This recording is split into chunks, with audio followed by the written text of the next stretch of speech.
Most of it is time. Most of these problems is with respect to time. Most of them. So what is dA dt? dA, derivative of a with respect to t, is it 1? No, because that's not a t, right? So dA dt is dA dt, right? I don't know what it is. But I actually, that's what I'm looking for, right? That's actually what I'm trying to find. So it's good that it appears, yeah? So dA dt, that's what this left side is, equals, okay, over here, how are we going to differentiate this? You see pi, right, times r squared. So am I going to use product rule, or am I going to think, oh, pi is a constant, it just comes for the ride? Pi is a constant, just comes for the ride. Don't treat this like a product rule, you're just wasting time. All right, so I have pi in front of a variable squared, so the derivative of that, pi comes for the ride. What's the derivative of r squared with respect to t? You got to think chain rule, you got to make sure. So what's derivative of r squared? Go ahead. 2r, right? 2r, so your standard power rule, 2r. But then you have to continue with the chain rule, right? And take the derivative of the base. You're taking the derivative of r, right, with respect to t, which is dr dt. Remember how we were getting dy dx, right, when we were doing the problems last week, right? We were getting dy dx when we did chain rule. Here we're going to get a dr dt. Does anyone have a question about that derivative? I mean, that's the most important part of the problem. That's the calculus part. Everything else is just set up. At this point, if there are no questions, at this point, I look and I see whether or not I have everything I need to solve this equation. So dA dt is what I'm looking for, right? I want this, so I'm happy to see it. Okay, pi is a constant, 2 is a constant, r. Now, at this point in time, and only after you've taken a derivative, you are allowed to fix everything now. But it has to be after the differentiation occurs. So do we know the value of the radius at this instant in time? Yes, it's 4, right? That was right here, 4. So this I know is 4. And then what about dr dt? Do I know what dr dt is? Well, that was given to me, right? 0.5. So I know what that is. So I have everything I need to solve this now. Right? So I'm going to go solve it. I'm going to solve for dA dt. So here's where I solve. And on your sheet, I give you a little space here for scratch work, right? That's where you would go solve the equation. So you've got dA dt equals pi times 2 times what? Hold on, forgetting the r real quick there. 4, so 2 times 4, and then times the dr dt, which was 0.5 or a half. So I'm going to say 0.5 here. And that is, let's see, 4 pi, I believe. Because if you do this right there, that's half of 4, right? Half of 4 is 2. 2 times 2 is 4. 4 times pi is 4 pi. This is dA dt.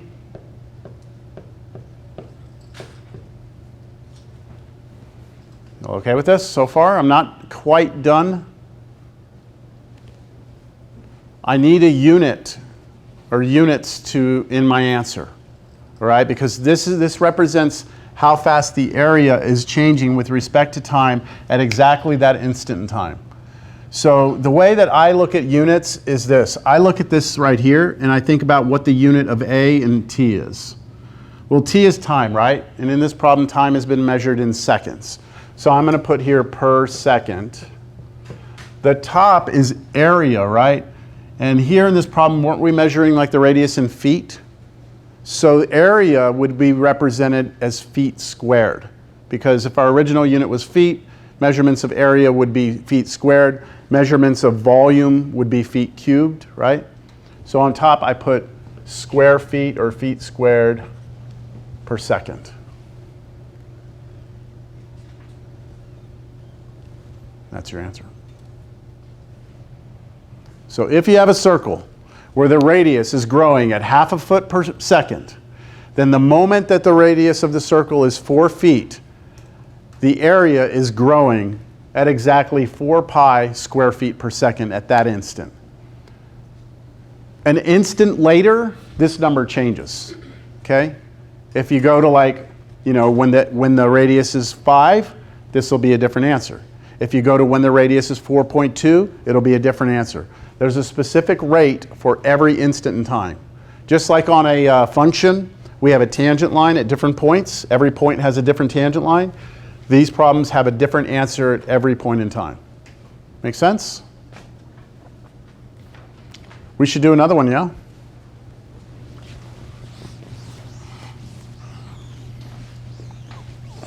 I'm not quite sure how to read y'all. What's going on? Are y'all okay? I keep saying that in this class, don't I?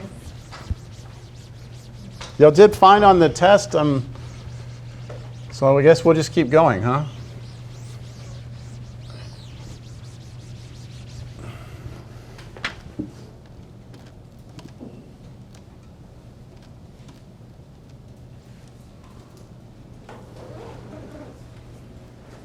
Read the problem first. It is not the same problem.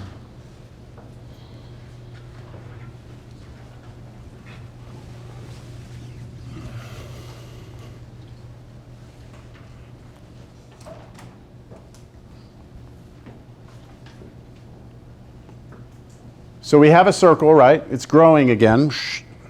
But this time, what's growing at a constant rate? The area. Right? The area is growing at a constant rate.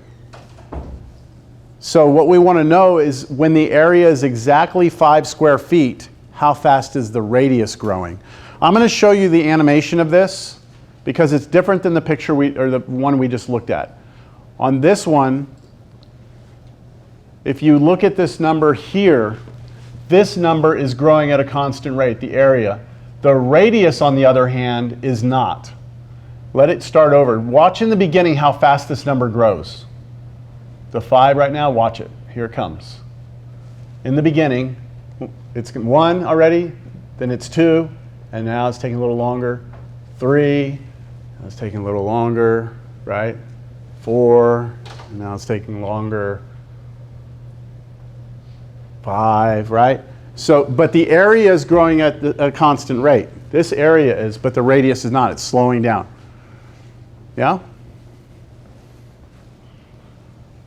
Think of it like an oil, like you spill something on the ground, like, you know, you pour oil or something, it starts to form a puddle on the ground, right? So you're doing it in a way that the area grows at a constant rate, the radius does not. That's the problem we're looking at. All right, let's draw some pictures, all right? Instant. General, what I want, what I'm given, sorry, what I'm given, what I want, some equation eventually, right? And then we'll do implicit on that. All right, in my instant picture, I have a circle, right? And what do you know at this instant? What is given to us? The area is fixed, right? The area here is 5 square feet, right? And that's it. That's all I know, right? Now, hey, just as a side note, if I tell you the area of a circle is 5, can you tell me the radius? Didn't we do that right before we started this? If I know the area is 5, I could find the radius. If I need it later, right? If I need the radius later, I can get it, right? Okay, but I'm just going to keep going. In my general picture, right? In my general picture, this thing is growing, right? It's getting bigger and bigger. So I don't even know what I need to put here. I need something to let you know it's growing. I'm just going to put here that it has some radius, and the radius is getting bigger, right? And of course, this thing has an area to it, right? What am I given? In all of these problems, this given part is going to be the derivative of something. So what is it?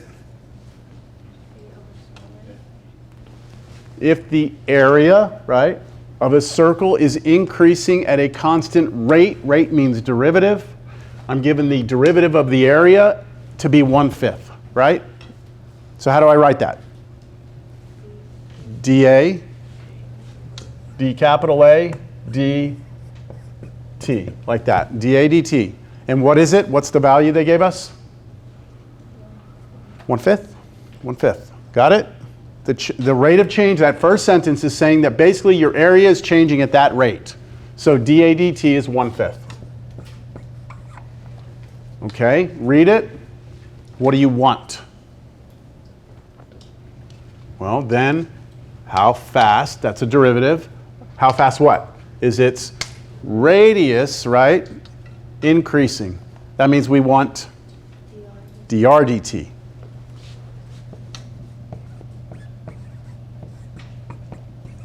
And when do we want it? At what moment in time? At what exact moment do we want to know what that is? When the area is 5, right? When the area is 5. At the moment that the area is 5 square feet. I didn't put the units on this 1/5, right? This is really, feet per second, but I just, feet squared per second, sorry. The units are not important because at the very end we'll put the units in. Everyone see what I've done?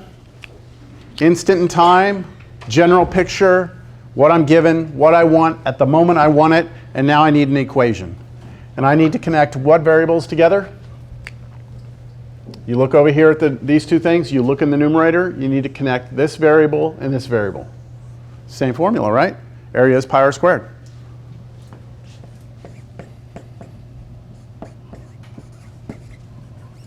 Okay. Hey, but wait a minute, area was 5, right? So should we just plug 5 in here? No, not till after the differentiation. Okay, you are not allowed to fix anything. The way that the analogy that I have for that is like if I'm running, right? Here I am running. If I were to say right there, how fast am I moving?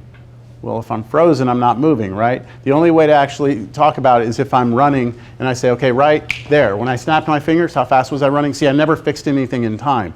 So we need to differentiate this before we fix anything. And then we can start talking about it. So now the implicit.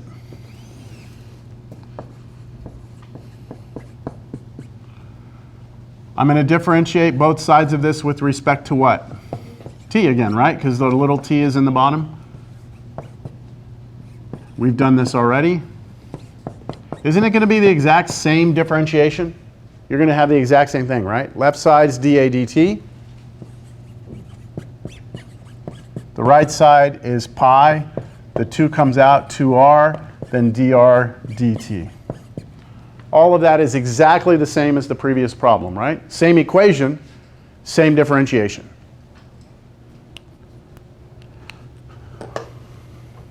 Questions?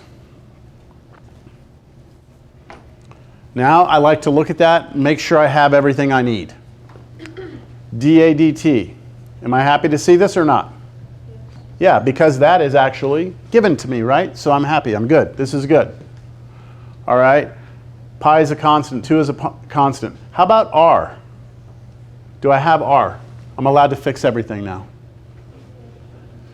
Kind of, right? Not directly. I don't know radius directly. I know the area, right? I'm allowed to look here now. I know the area is 5. That allows me to find the radius, doesn't it? But I don't have it directly. So I'm going to put a question mark above this because I'm actually going to need to do a little bit of work to get this, right? But on this one, dr dt, am I happy to see this? Yeah, because that's actually what I'm asking you to find in the problem, right? I want dr dt. So it's good that it's here.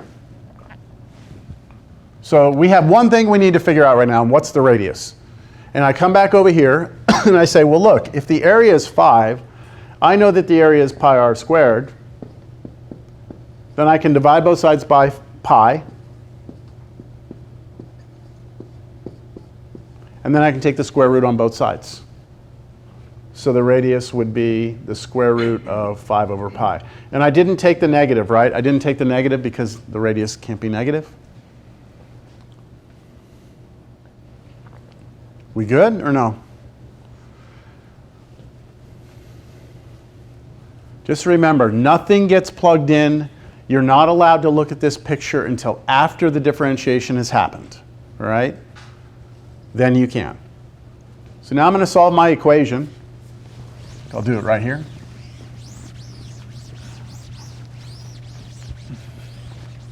So this is my scratch work section here. I'm going to solve this thing. So let's start plugging things in. dA dt, that was given to me in the problem, right, to be 1/5, right? 1/5 equals pi times 2 times the radius, which we just said is the square root of 5 over pi, then times dr dt. Right? And now we just go and try and see if we can't figure out what this is, right? So we could just leave everything exact, or we could get our calculators out. What do you say we get our calculators out and see what that is as a number? You're going to have to be careful the way you type everything in. The way that I'm going to do this on my calculator is I'm going to do 5 divided by pi first. And if your calculator doesn't have the pi key, you can use like 3.1415 for pi, something like that. Pi is about 3.1415. But my calculator has a pi key, so I do that first. Then I take the square root of that. So I did 5 divided by pi, took the square root, and now I'm multiplying by 2, and then by pi.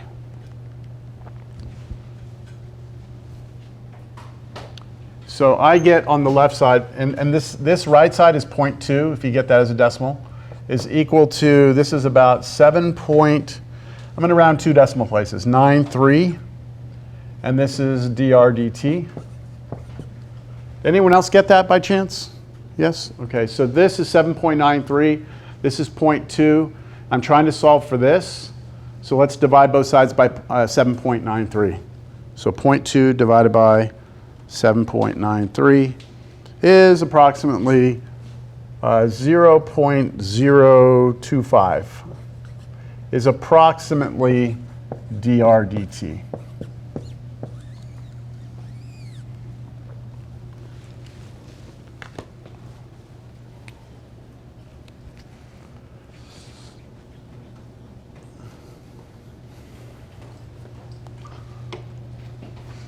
Are there any questions? When you take the derivative over there, you said the pi just comes out to the right. Yes. Wouldn't it be a constant, so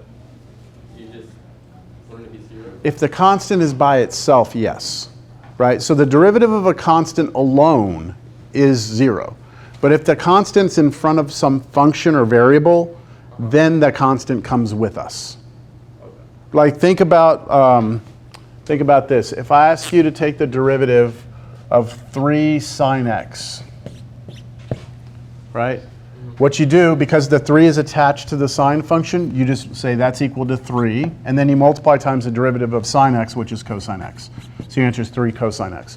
What you don't do is take derivative of that and say 0, because then what? Then it kills everything off, right? Right. Now, if you say just 3 by itself, well then yes, the derivative of 3 by itself is 0. Okay. Yeah?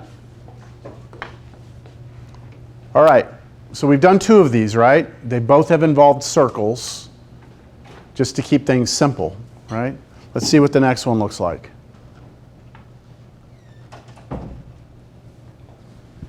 I'm going to give you a moment to think about this, talk to your neighbors. Let's see if anyone can get this thing set up. I'm going to take a quick phone call because my neighbor was checking on my house. They called me a minute ago, so let me call them back real fast. So use your little, those sheets I gave you, the blank sheets. See if you can't fill it out. Use pencil in case you need to erase. And I'll be right back.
Okay.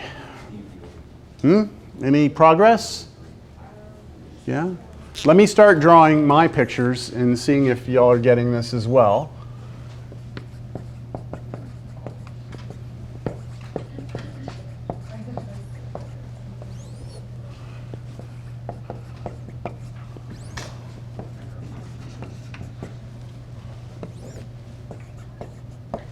All right.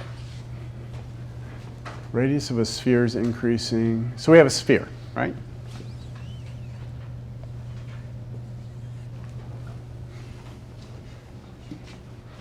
Draw a circle and then just draw this like weird sort of ellipse on the inside of it. It'll look three-dimensional.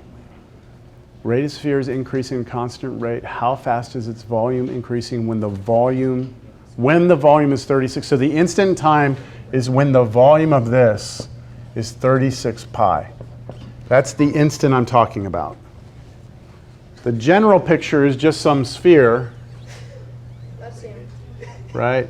And that sphere, bless you, has some sort of radius to it, and it has a volume, but you know, I don't know what the volume is when it's moving, right? When it's growing. And I'm given what?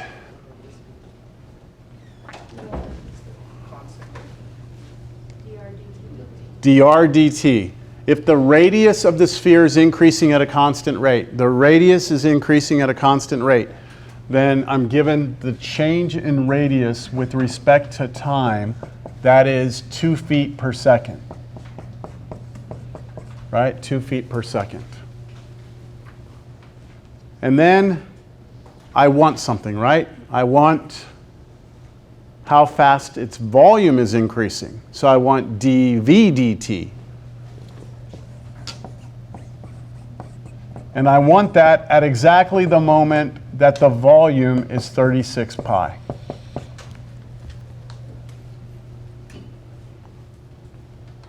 So do y'all see that in these word problems, somewhere in there you're going to be given some information about the derivative of something.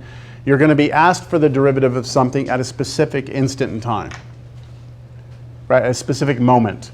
And then you just have to find an equation relating these things together. So we're trying to relate what two variables together? What two variables? R and V. R and V. We need to connect R and V together. And this goes back to last class. There was like a fundamental idea. If you have an equation that has R and V in it, and you differentiate it with respect to time, you will get a dv dt, and you will get a dr dt in there somewhere. Right? That's the whole idea of coming up with an equation that has them both. Did y'all find an equation? Volume of a sphere, right? Or a ball. What is the volume of a sphere or ball? 4/3 pi r cubed. Right? That is a formula for the volume of a sphere, and that's on your formula sheets, right? There's our equation. All right, what do we do next? What's that? Implicit, right? No plugging anything into this, implicit now. How many of you got to this? Just curious.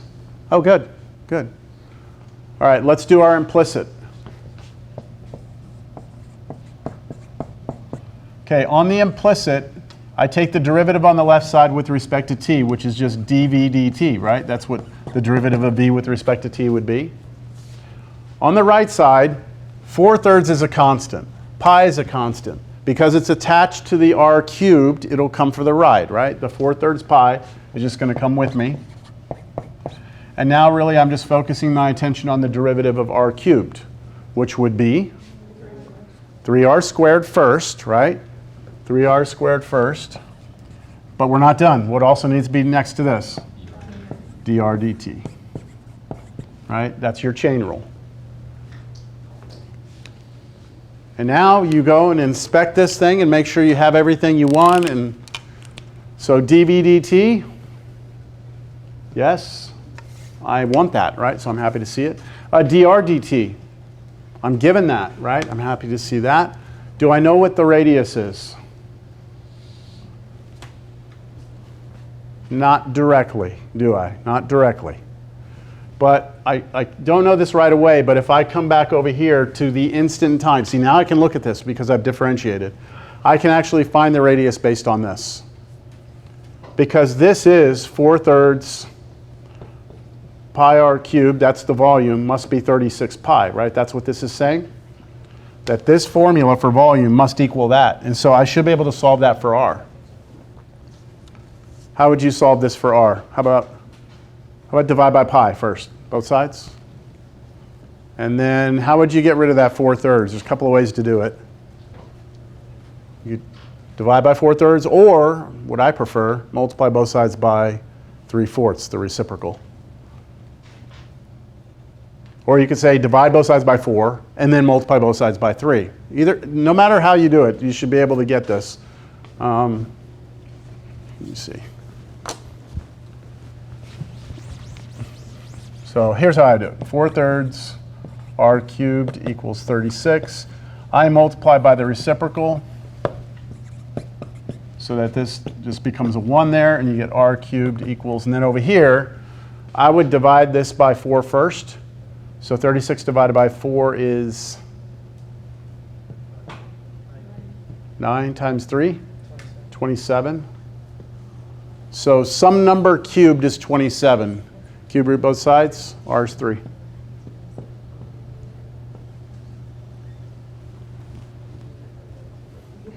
Okay. So now I come back over here and I plug in for r. 4/3 pi times 3 times r was 3 squared, times dr dt, which was 2. See, I just plugged everything in. dv dt, the left side of this,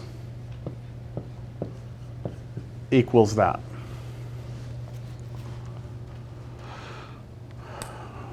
Let's see, one of these threes cancels, and then I can just do the rest in my head, I think, maybe. Let's see. 3 squared is 9. 9 times 2, 18. Times 4, 60.